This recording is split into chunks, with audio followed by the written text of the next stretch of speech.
जी खबर नर्मदापुरम में एक बार फिर से एक कॉन्क्लेव जो है आयोजित होने जा रहा है, क्या कुछ इसको लेकर तैयारियां हैं और वहीं और कौन कौन सी खबरें हैं जो आज प्रदेश में सुर्खियों पर रहेंगी? जी बिल्कुल, देखिए कमलेश्वरी जी, नर्मदापुरम में क्योंकि शनिवार को ये कार्यक्रम होने जा रहा है जिस कार्यक्रम की आप बात कर रहे हैं, लेकिन उसको लेकर के तैयारियां पूरी की जा चुकी है। इधर मुख्यमंत्री डॉक्टर मोहन यादव आज संसद भवन में उद्योगपतियों से वीडियो कॉन्फ्रेंस के जरिए चर्चा करेंगे, बातचीत करेंगे और उसके बाद में फिर शाम को वह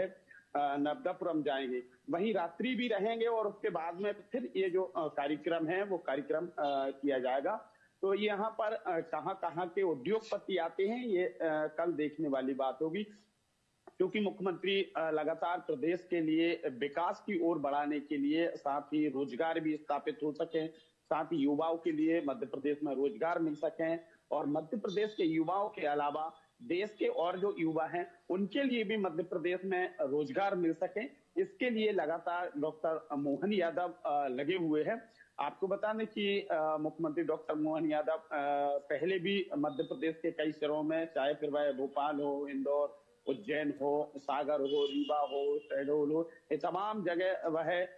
ये प्रोग्राम कर चुके हैं, ये समिट कर चुके हैं। और इस समिट में कहा जाए कि देश के कई जानी माने हस्तियां या जाने माने व्यापारी उद्योगपति यहाँ पर शामिल हुए या उनके अधिकारी शामिल हुए और उन्होंने कहा जाए कि इसमें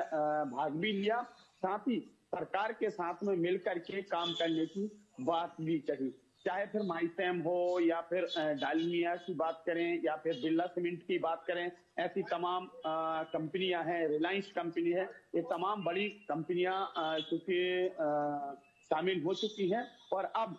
जैसे ये नर्मदापुरम में कल ये कार्यक्रम किया जा रहा है, तो इसमें भी लगातार उद्योगपति हैं जो आने की संभावना जताई जा रही है। इसी के साथ में आपको बता दें कि अभी पिछले सप्ताह में मुख्यमंत्री डॉक्टर मोहन यादव विदेश यात्रा पर भी थे, तो विदेश यात्रा में भी उनका यही टारगेट था कि जो विदेशी कंपनियां हैं, विदेशी उद्योगपति हैं, वह भी आए, क्योंकि देश के उद्योगपति, देश की बड़ी कंपनियां तो मध्य प्रदेश में स्थापित अपना रोजगार स्थापित करने के लिए तैयार हैं। बातचीत भी हुई है, कितना क्या किससे करार हुआ है अभी हालांकि ये तो सामने नहीं आया है, लेकिन इनके साथ साथ में जो विदेशी उद्योगपति हैं वह भी मध्य प्रदेश में अपना उद्योग स्थापित करें, उद्योग लगाएं, जिससे जो युवा हैं, युवाओं के लिए देश की कंपनियों के अलावा जो विदेशी कंपनियां हैं उन कंपनियों में भी काम करने का अवसर मिले। इससे क्या होगा कि जो युवा हैं, युवाओं के लिए रोजगार मिलेगा, साथ ही उनकी जो आर्थिक स्थिति है वह भी ठीक होगी और इसके अलावा मध्य प्रदेश के लिए उससे काफी बेनिफिट भी होगा। इधर दूसरी तरफ हम बात करें कि आज बाबा साहेब अम्बेडकर की पुण्यतिथि है, इसको लेकर के पूरे देश में कहा जाए कि बाबा साहेब अम्बेडकर की प्रतिमा पर माल्यार्पण किया जाएगा, फिर चाहे वह बीजेपी हो, कांग्रेस हो या अदर दूसरी पार्टियां वो हो या समाज सेवक हो, तमाम सभी लोग बाबा साहेब अम्बेडकर की प्रतिमा पर माल्यार्पण करेंगे, श्रद्धा सुमन अर्पित करेंगे। इधर कांग्रेस से अगर हम बात करेंगे जीटी पटवारी, तो वह 11 बजे का उन्होंने समय दिया था कि 11 बजे जहांगीराबाद में जो लिली टाकीज है वहां पर चौराहे पर बाबा साहेब की अम्बेडकर की प्रतिमा पर माल्यार्पण करेंगे। उसके बाद में 11:30 बजे का समय दिया गया है कि बोर्ड ऑफिस पर जो प्रतिमा है वहां पर माल्यार्पण करेंगे और उसके बाद में फिर कांग्रेस कार्यालय आएंगे जहां पर बाबा साहेब के चित्र पर श्रद्धा सुमन अर्पित करेंगे। इधर दूसरी तरफ देखा जाए कि जो उमंग सिंगार है, उमंग सिंगार का 2 दिन का सिंगरौली दौरा हुआ है, आज और कल 2 दिन सिंगरौली में रहेंगे। कल ही उमंग सिंगार ने कहा था कि जो वहां पर आदिवासी हैं, आदिवासियों की जमीनें हैं जो वो हड़प ली गई है, इस तरीके का उन्होंने आरोप लगाया था। साथ ही अडानी कंपनी पर विशेष तौर पे उन्होंने फोकस किया था और कहा था सिंगरौली में जो कोयला खदान है, कोयला खदान में कहा जाए कि जो आदिवासियों की जमीन आ रही थी उस जमीन को बड़ी कंपनियों ने या अडानी की बात करें तो इन कंपनियों ने हड़पा है, जिससे जो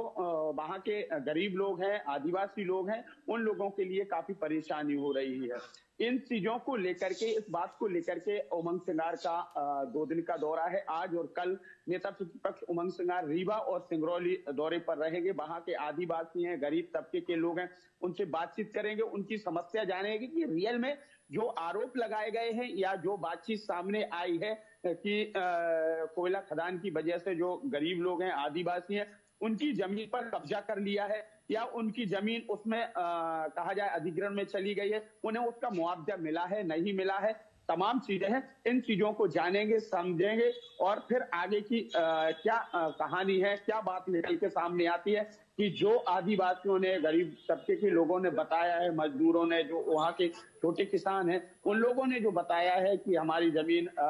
जो कोयला खदान है, कोयला खदान में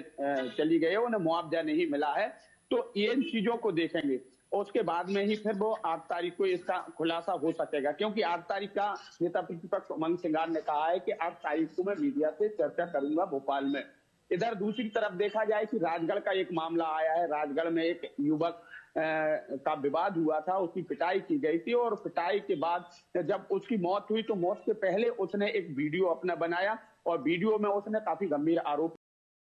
लगाए हैं कि उसे धारदार हथियार से किस तरीके से मारा गया, अंदरूनी चोट आई है। इसको लेकर के अरुण यादव ने एक ट्वीट भी किया है। तो अब देखना यह है कि आगे की कहानी क्या है, कि वो रियल में उस युवक के लिए पहले से